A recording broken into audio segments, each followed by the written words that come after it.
One of my good friends is currently learning how to draw, and he asked me if I had any advice. I asked him to show me one of his drawings, and the first piece of advice that came to me for him was, you need to learn to see. If you're new to my channel, my name's Ryan, I'm an artist based in San Francisco, and in this video I'm going to talk about why I think it's important to learn how to see as an artist. As you watch these light rays striking the magnified eye, similar tiny beams of light are entering your own eyes.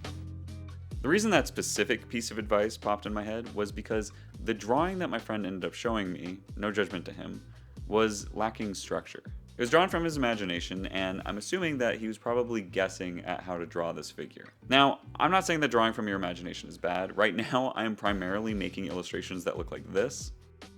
All drawings from my imagination. But I'm still drawing from life in my sketchbooks all the time. I do this because I think it's important to sit and analyze things. The longer I spend seeing something, the more I start to understand it, and the more it can start to inform my visual library. I realized that my friend probably doesn't do this, and it occurred to me that he most likely doesn't look at something the same way that I look at things either. I told him that he should practice by drawing really simple shapes. Squares, circles, cubes, cylinders, triangles, that kind of stuff. And focus primarily on drawing things from life that are very obviously these shapes. I could immediately sense his hesitation, and he said, "But I want to draw more organic things." Which I then said, "This is why you need to learn to see. Organic things are made up of smaller shapes. As you get better at drawing these simple shapes, you can slowly start to draw more and more complex things from life." Everything is made up of smaller shapes, and it's really important to be able to look at something and understand what shapes most closely construct it. This applies to the general form of something, but it also applies to the shadow shapes and even the details. Everything can be broken down, and once you understand how to draw each shape, you can begin to reconstruct anything that you look at. Along with understanding the shapes, it's important that when you look at something, you understand how the light is hitting it. What kind of shape is the light creating? Where is it coming from? Is it creating a form shadow? Is it causing a cast shadow? When you look at the shadows, what kind of shapes are those creating? Are the shadows dark and strong, or are they light and transitional? Is there a bounce light? If the light is coming from up above and it's hitting an object that's next to the thing that you're drawing, is that object reflecting a light into the shadows of the thing that you're drawing? These are all things that you start to notice when you learn to see. And all these things can be very overwhelming, especially when you're first learning to draw. But just remember, it's always better to start simple. Break it down. There's a light area and a dark area. Map out the object, fill in the shadows, and then you can start to draw in the details from there. When it comes to details, I think this is where learning to see is the most important. After many years of looking at things, I've learned that the eye loves to make things up. Not just my eye, everyone's eyes. And as an artist, I lean into that. When you're going about your day, you're walking down the street, you see a tree, you recognize it's a tree. You don't need to see every minute detail. You don't even really have to be that close to it. You barely even have to see it, but your eye catches it and knows exactly what it is. Everyone's eyes can recognize trees based off their shape. And so when I draw trees, I'm aware of that. I draw a big shape, that is the tree.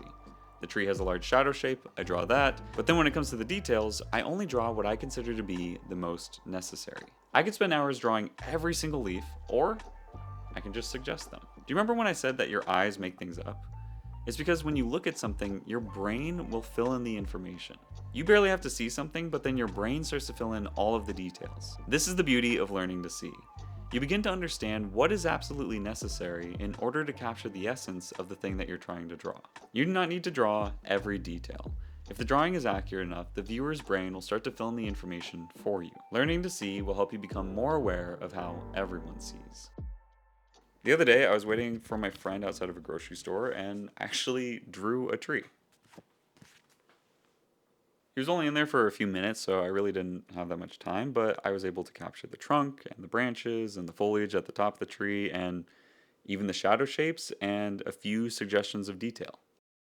If I tried to capture every single aspect of that tree, I probably wouldn't have been able to draw the tree. But if you look at it, it's very clearly a tree. I don't need every single detail. I look at this drawing and I feel like I can still see this tree in my head. I feel like I can see the light hitting it. I can see the way that the wind was blowing it. I can see it because I really took a moment to understand that tree and see it and analyze it and be there and try to draw it. Now, the thing about learning to see like an artist is that you learn that there is so much more than just learning to see in order to learn to draw. In my many years of pausing to look at something and draw it, I've realized that I'm really learning how to appreciate the thing that I'm witnessing. I see the way that the light hits it. I see all the details that cover it, the time that has aged it. I see all the aspects that make this specific thing beautiful. All the qualities that drew me to wanting to draw it in the first place. I think learning to see is something that everyone should do. It teaches you to take a pause and really look at something, digest it, be present in the moment, and really acknowledge the beauty that is in this world. The next time you're waiting for a friend, or say you're the passenger in a vehicle, just try looking at something. Try to see if you can see all the different shapes that compose it, or the light that's hitting it, or all the details that cover it. See if you can find the beauty in this thing. Thank you so much for watching. I haven't made one of these art advice videos in a while. I'm kind of thinking about getting back into them, so if you like this video or you found it interesting, then please hit the like button. If you want to see more of me, then subscribe, and I hope to catch you in the next one. Bye.